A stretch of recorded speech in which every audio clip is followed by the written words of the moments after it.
बंद करो, बंद करो। फर्जी वीडियो चलाना बंद करो, बंद करो, बंद करो। गुरुओं का अपमान बंद करो, बंद करो, बंद करो। गुरुओं का अपमान बंद करो, बंद करो। स्पीकर साहब की तानाशाही नहीं चलेगी, नहीं चलेगी। बीजेपी वालों शर्म करो, शर्म करो, शर्म करो। गुरुओं का अपमान बंद करो, सस्पेंड करो, सस्पेंड करो। कपिल मिश्रा को सस्पेंड करो, सस्पेंड करो। स्पीकर साहब की तानाशाही नहीं चलेगी, नहीं चलेगी। गुरुओं का अपमान नहीं सहेंगे, नहीं सहेंगे, नहीं सहेंगे। गुरुओं का अपमान नहीं सहेंगे, नहीं सहेंगे, नहीं सहेंगे। गुरुओं का अपमान बंद करो, बंद करो, बंद करो। शर्म करो। गुरुओं का अपमान नहीं सहेंगे, नहीं सहेंगे, नहीं सहेंगे। गुरुओं का अपमान नहीं सहेंगे। नहीं सहेंगे, नहीं सहेंगे। पिछले 2 दिन से भारतीय जनता पार्टी एक फर्जी वीडियो चला करके और खुद ही हाउस को एडजॉर्न कर रही है। कल दिल्ली के विधानसभा के स्पीकर ने ये कहा कि हम इस वीडियो को फॉरेंसिक लैब भेज रहे हैं 15 दिन के लिए। हमने कल भी मांग की थी, हमने आज भी मांग की। आज हमने ये कहा कि अगर आप इसको फॉरेंसिक लैब भेज रहे हैं तो फिर जो बीजेपी के मंत्री और बीजेपी के विधायक उस वीडियो को चला रहे हैं उसको रोका जाए। मैंने इतना क्या कहा, हमें हाउस से बाहर निकाल दिया गया।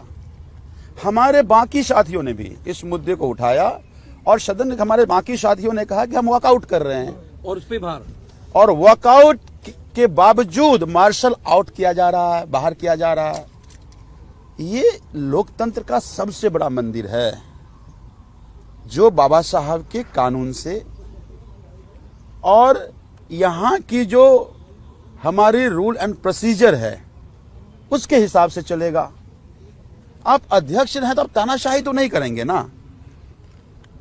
तो ये तानाशाही से एक झूठ को सच बनाने के लिए पूरी कोशिश कर रहे हैं, और बात केवल उस झूठ और झूठी वीडियो की नहीं है।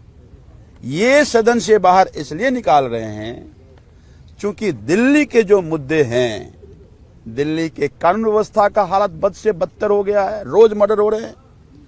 लक्ष्मी नगर में सरेआम नंगा करके एक व्यक्ति को पुलिस के सामने मारा गया, और वो भाजपा से जुड़ा हुआ व्यक्ति था। वो खंड में 50 से ज्यादा लोगों की मौत हो गई। रोज आप सब लोग कह रहे हैं और खबर आ रही है, सदन में चर्चा नहीं होगा।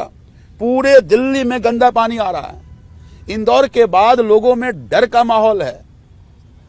हम ये चाह रहे हैं कि इस पे चर्चा हो और मंत्री जवाब दें, लेकिन चर्चा उस पे नहीं होगी। प्रदूषण से लोग मर रहे हैं। पिछले सदन से पहले कहा चर्चा कराएंगे, चर्चा कराएंगे, चर्चा करेंगे, चर्चा नहीं हुई, और अब हमें सबको मार्शल आउट कर दिया, फिर अपनी बात करते रहेंगे।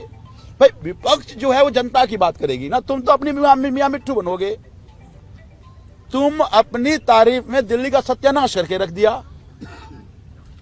तो सदन से इस तरह से निकालना, हमारे साथियों के वॉकआउट कहने के बावजूद जिस तरह से सबको निकाला गया है, ये निंदनीय है, और इस तरह तानाशाही से सदन नहीं चला सकते। तो जनता जवाब देगी। अब हम लोग गांधी की मूर्ति के सामने जाएंगे। और एक इसमें बड़ी बात क्या है कि पहले क्या होता था कि सदन में जब भी आप अपनी कोई विरोध करता है, अगर वो वेल में जाता है तो उसको मार्शल आउट किया जाता है, अगर वो सीट से बाहर जाता है उसको मार्शल आउट किया जाता है। यहाँ पहली बार सदन में ऐसा हो रहा है कि कोई मेंबर अगर खड़ा होके कोई बात रखना चाहता है, कोई पॉइंट ऑफ ऑर्डर लेना चाहता है, तो उसको बाहर कर रहे हैं उठा के। अगर हम ये कह रहे हैं खड़े होके कि हमें वॉकआउट करना है, तो उसके बाद वॉकआउट पे हमें उठा के बाहर करा जा रहा है। ये तो मुझे लगता है बहुत दुखद है। लोकतंत्र में ऐसा नहीं होता है। बाबा साहब अम्बेडकर के संविधान से चल रहा है सदन। ये सदन तो भाजपा के मंत्रों से चल रहा है, जो भारतीय जनता पार्टी के लोगों पर से लेटर भेजे थे स्पीकर साहब को।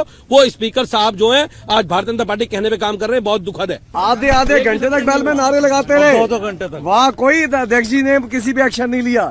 हमें लगा अध्यक्ष जी बहुत ज्यादा आजकल लिबरल हो गए हैं, न्यूट्रल हो गए हैं, हमें भी कल मौका दिया जाएगा। भाजपा के विधायक 2 घंटे तक बैल में रहे, कोई एक्शन नहीं होता, हाउस एडजॉर्न कर दिया जाता है।